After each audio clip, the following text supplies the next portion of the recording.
negotiations kicked off between UPS and the Teamsters. UPS has signaled they want to have a decision, hopefully, before the end of July when the contract runs out. But this thing could run well into the summer.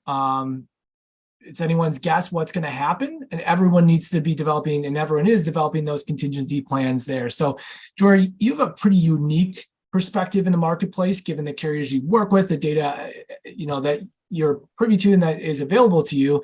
How are you thinking about, and how are you advising clients to think about any potential disruptions this year with some of the larger carriers? Yeah, I think, in this situation and in a variety of other scenarios that we've seen, it's always prudent to have that contingency plan in place. We've seen issues come up in the past, whether that's during peak season or other times, that where, suddenly you need to be able to pivot. And this is another case where, you really need to understand what are your contingency plans and what needs to happen in order for you to enact those and really be able to keep, your finger on the pulse of what's happening. Because to your point, things could change very quickly. And so you really need to understand what's happening and how do we plan to react and have those contingency plans in place. A lot of shippers have a multi-carrier strategy in place. And so that does give flexibility, certainly.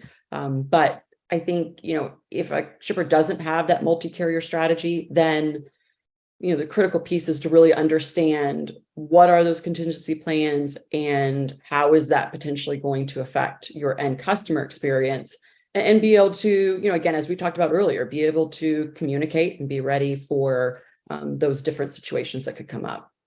Absolutely.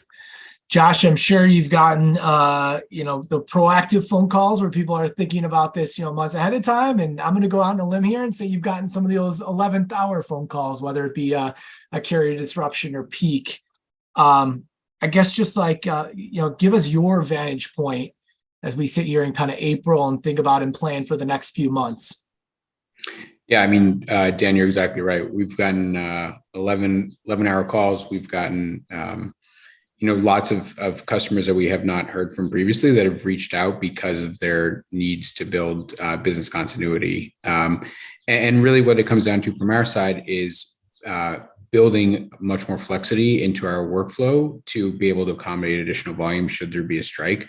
Some of the damage may already be done, whereby, shippers are already making changes. And, for us, that's been positive. I think that one of the things that we focused on is how can we build out our need for additional assets. Should they be drivers? Should they be buildings? Should they be equipment? And in those, that's very similar to what we do for each peak season planning. So instead of, planning for November, December, January time, we're planning for the summer.